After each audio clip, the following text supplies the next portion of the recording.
Assalamualaikum warahmatullahi wabarakatuh. Perkenalkan, nama saya Eka Pramudita dari Prodi Pendidikan Sejarah Institut Pangeran Darmakusuma. Hadirnya saya di sini, saya akan menjelaskan mengenai pergerakan nasional Filipina. Di sini ada beberapa poin yang akan dibahas. Yang pertama adalah latar belakang. Yang kedua adalah faktor-faktor munculnya gerakan nasionalisme Filipina.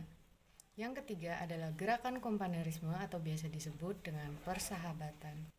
Yang keempat berisi tentang gerakan Katipunan yang terjadi pada tahun 1896. Yang kelima berisi tentang isi dari perjanjian Bianca Bato pada tahun 1897. Dan untuk poin yang keenam ada masa pendudukan Amerika. Untuk poin yang terakhir berisi tentang kemerdekaan Filipina. Lebih lanjutnya lagi, yuk nonton.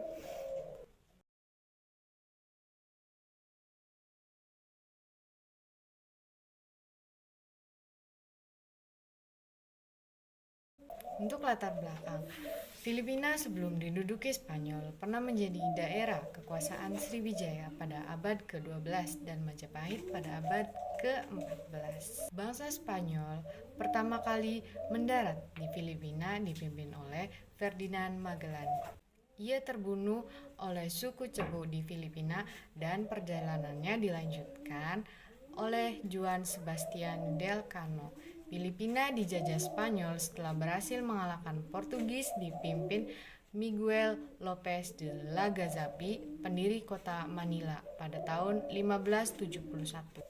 Untuk faktor-faktor munculnya nasionalisme Filipina, ada beberapa faktor yang menjadi awal dari munculnya nasionalisme Filipina.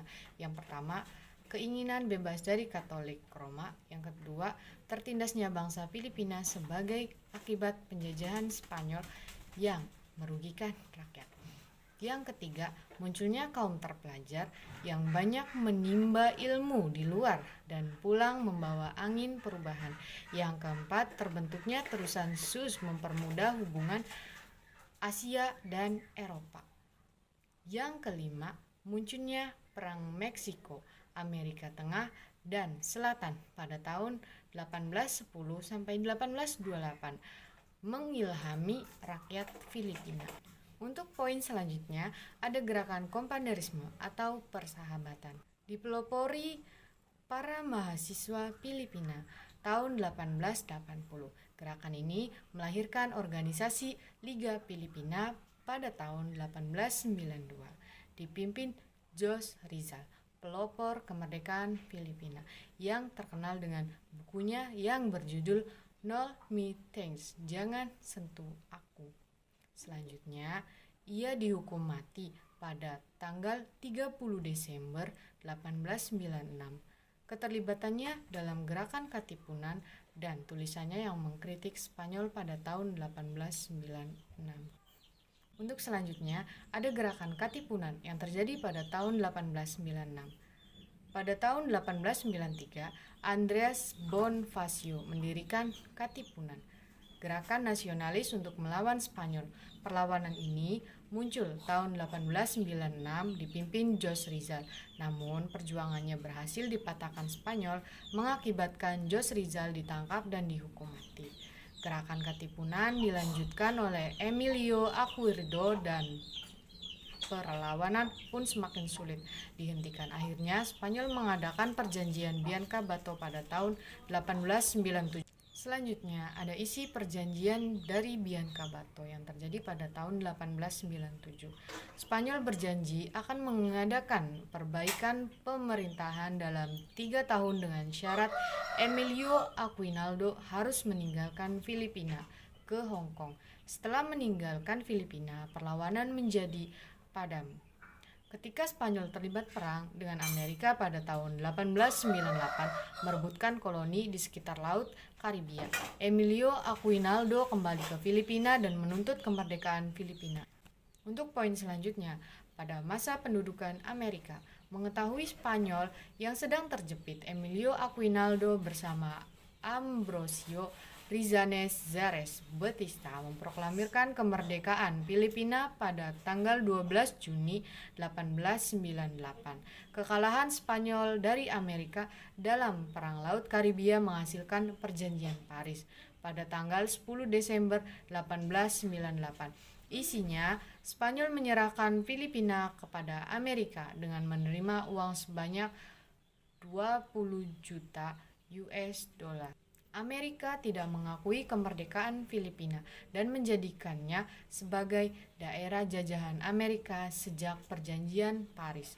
Penjajahan Amerika ditentang bangsa Eropa karena dianggap melanggar doktrin Monroe yang isinya Amerika anti-kolonialisme dan imperialisme, tapi beralasan akan menjadikan Filipina sebagai model penerapan sistem pemerintahan liberal seperti Amerika di wilayah Asia. Masa kekuasaan Amerika di Filipina selama 1898 sampai 1946 dibagi menjadi 3 periode.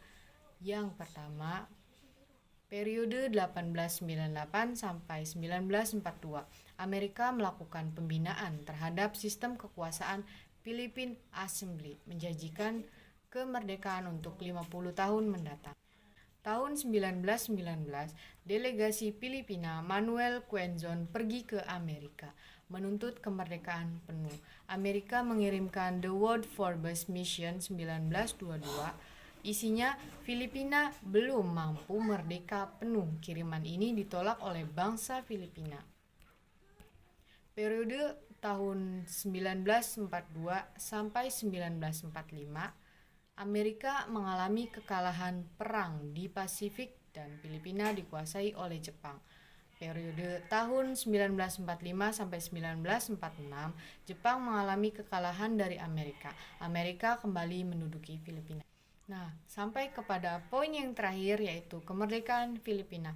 Melalui Philippine Assembly dari Philippine Commission terus berjuang, baik yang di parlemen maupun di luar parlemen. Tahun 1934, pemerintah Amerika memberikan status persemakmuran Commonwealth sebagai gerbang menuju merdeka penuh. Pada 4 Juli 1946, Amerika memberikan kemerdekaan Filipina dengan Manuel Roxas sebagai presiden pertama. Demikian pemaparan dan penjelasan dari saya. Bila ada kesalahan, saya mohon maaf. Wabillahi taufiq wal hidayah. Wassalamualaikum warahmatullahi wabarakatuh.